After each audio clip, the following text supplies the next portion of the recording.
There are plenty of conspiracy theories in the rock community, David Bowie predicting Kanye West, Courtney Love being involved with Kurt Cobain's death, upon many, many more. But the most believed and talked about is the Paul McCartney is dead theory, which I'll be talking about and giving my opinions on in this video. First off, how did the theory even get started?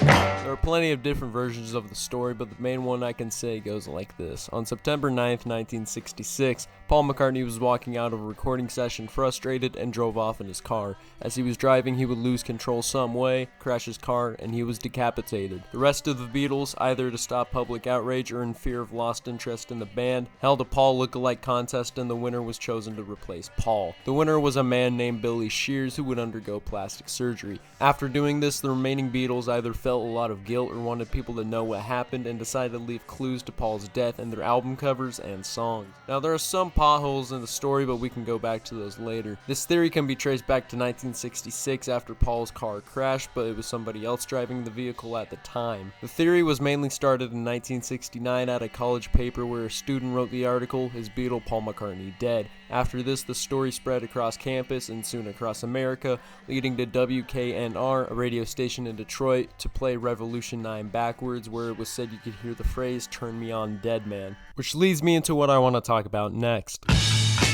The most widely known clue or evidence of Paul being dead is the Abbey Road album cover. The cover shows the four Beatles crossing the sidewalk on Abbey Road, but the main theory for this cover is that this is a burial, with Paul wearing no shoes being the dead man, John in all white being a holy figure, Ringo being an undertaker, and George Harrison being the gravedigger. Also, the license plate on the poorly parked VW Beetle says 28IF, which apparently means that Paul McCartney would have been 28 when the album was released. The back of the cover is also said to have a clue as to how next to the word Beatles, the number 3 can supposedly be made out. There are a lot more clues that are widely known and talked about, so I'm going to briefly fire them off one by one. In the Magical Mystery Tour booklet, you can see his shoes stained with blood, and Paul is barefoot again. There are plenty of instances of hands above Paul's head, which is supposed to mean the person is dead in some cultures. There's a single released in 1969 by Terry Knight called St. Paul under Mac Len, the music that John and Paul both used. If you hold something like a mirror to the Sgt. Pepper cover and put it to the text on the bass drum, you will see a text that says November 9, he die. There's a left-handed guitar on the Sgt. Pepper cover as well, possibly another reference to Paul.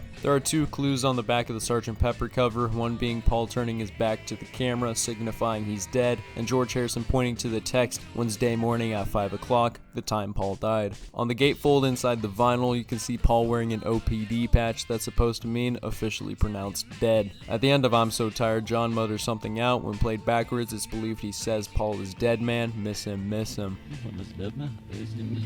Also on the White Album, the song Glass Onion is supposed to have a reference to Paul's death in the lyric.